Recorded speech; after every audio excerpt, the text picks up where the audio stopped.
welcome back to the channel, and today we are going to be talking about how to properly take care of your plants during the winter. Now, I'm sorry if you guys hear any background noise, and it's really just because of the room that I'm filming in and the fact that today just seems to be National Blow Your Leaves Day.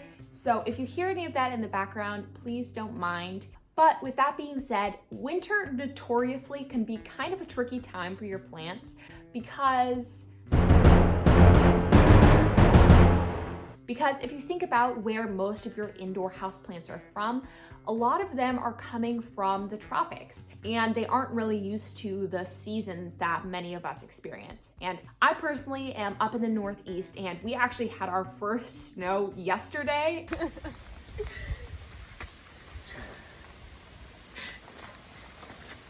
Quite a surprise to see that.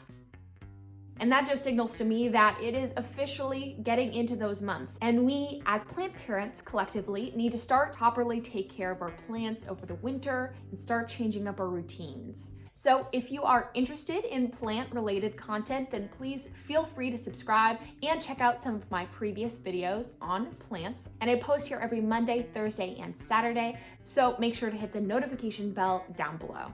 So with that being said, let's get into the first thing that you guys should be doing to take care of your plants over the winter. And that first thing is bringing in any plants from outside in that you want to keep alive. If you live in a climate like mine where it snows over the winter or it just gets really cold, your houseplants, the majority of your houseplants are not going to want to be outside during those times. Before those low temperatures start to hit your area, bringing all of those porch plants or patio plants up into your house. Now, this can take a little bit of preparation because you don't want to bring your plants in after it's already started snowing. There could be some irreversible damage if you leave them out that long. So you want to keep an eye going into the winter on your forecast in your area and making sure that before anything bad happens, all of your plants are able to make it in. As you're bringing those plants in, make sure to check for bugs because they have been outside, trim off anything dead, and also as you're bringing your plants in, expect that there's going to be an adjustment period, just like when you bring plants home from the nursery. So I wouldn't be too surprised if you find some dead leaves or they just start adjusting to their space better because obviously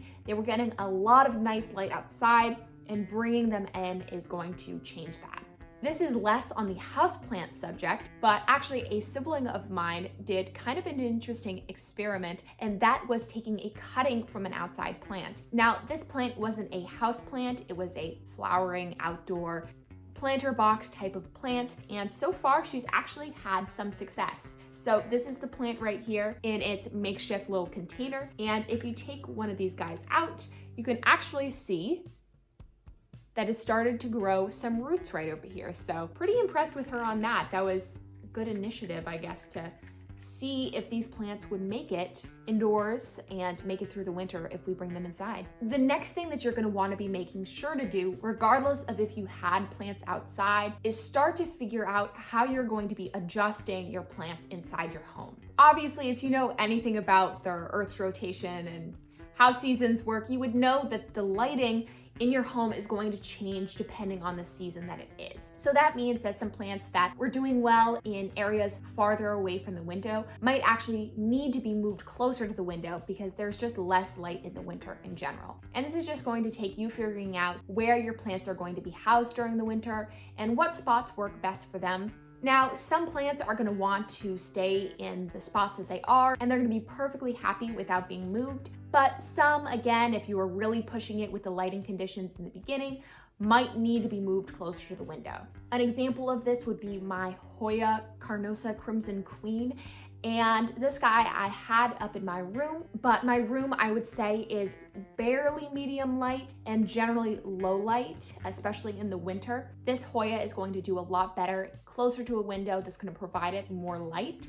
So I ended up moving it downstairs to an area where it's just going to be a lot happier over the winter. Another example of this could be this peperomia, or I think it's also called like a baby rubber plant. And this guy over the summer I had farther away from a window, and he was doing great farther away from the window, but I noticed just a little bit of yellowing of leaves. And so I decided to move him closer to the window, and he's definitely perked up since then. Really, a lot of these suggestions are going to be just watching your plants and figuring out what works best for them. Another thing that you're going to want to do with your plants is actually to decrease the fertilizer and the watering that you're going to be doing. Given the fact that in your home, most likely a lot of your areas are going to be colder and your plants are also going to be getting a little bit less light, most likely they are not going to be drying out quite as quickly. Just as an example, this is again a peperomia, and during the summer I tend to water this a little bit more often, but as we get more into the winter months, again, I'm just noticing by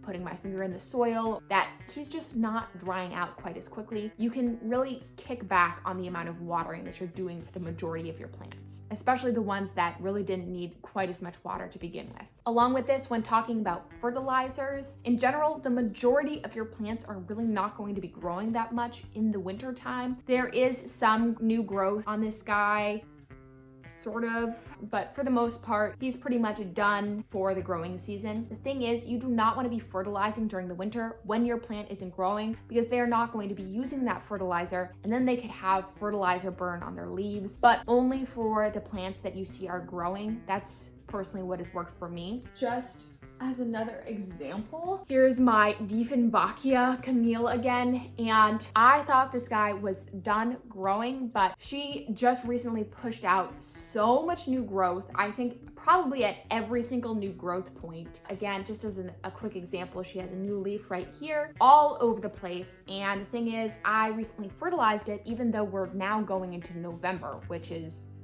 kind of insane, but you really only want to be fertilizing these guys when they're showing new growth. And if they're showing new growth, then yeah, I would say they could use the fertilizer, especially if it's been a while. But in general, if your plant isn't showing new growth, just don't fertilize. The fourth thing to note is actually something that might not cross your mind, but I've definitely had to switch a few plants around recently, is you have to know where your heating is coming from. So if you have radiators or forced hot air or a fireplace like the one behind me, either hot drafts or cold drafts are all going to be affecting your plant, especially ones that really don't like that type of stuff. So my general recommendation is move your plants away from heat sources for sure. So if you have some sort of radiator that's really pumping out something, and especially a fireplace, it just can cause your plant to transpire way too quickly and also just burn your leaves, and it's just not something worth dealing with. Find a spot for your plant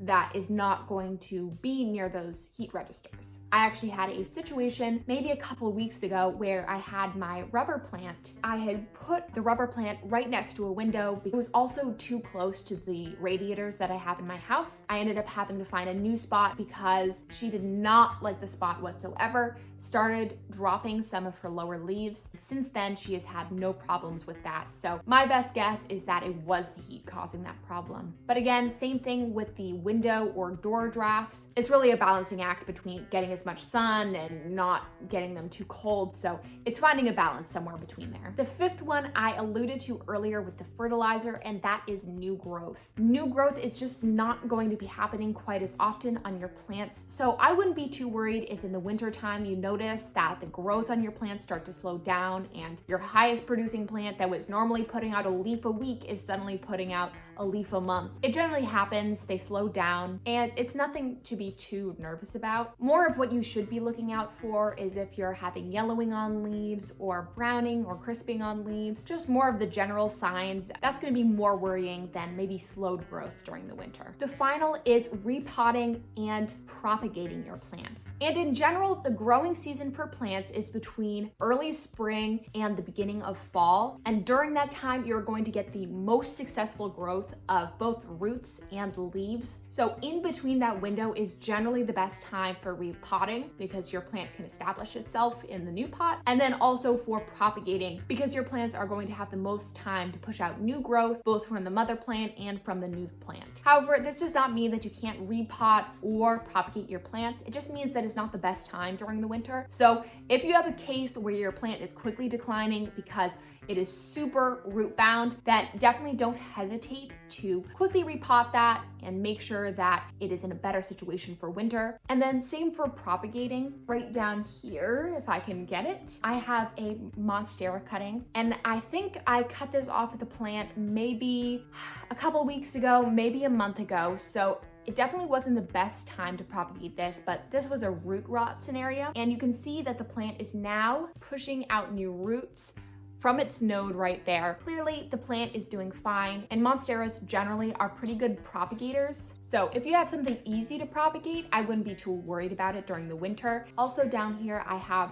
some pothos cuttings. I ended up doing some crazy propagating of my golden pothos plant, and all of them seem to be putting out roots. I have probably like 6 or 7 other leaf cuttings upstairs, but you can see that this one has the most noticeable roots for sure. But winter definitely doesn't mean that your plants can't propagate. Just for the ones that maybe are a little bit harder, I would hold off on. So that's pretty much it in preparing your plants for the winter. And obviously there can be some really bad problems that pop up while your plants are adjusting to the winter time. But as long as you are remembering all of the key concepts of just plant care in general, you're going to be fine. Just keep an eye on it and adjust your plants depending on what you feel they need. I think everyone ends up having some sort of plant that they have trouble with during the winter time. Your strategy can just be to keep it alive until summer to have a nice full growing season. But with that being said, you guys, thank you guys so much for watching. If you enjoyed the video, please subscribe down below, hit the like button, and leave me a comment about your best suggestions for plant care during the winter time. Again, I post here about 3 times a week, so feel free to stay up to date on all the new plant related videos. Today, I hope you learned a little bit more about plant care, and again, I hope to see you all next time. Bye.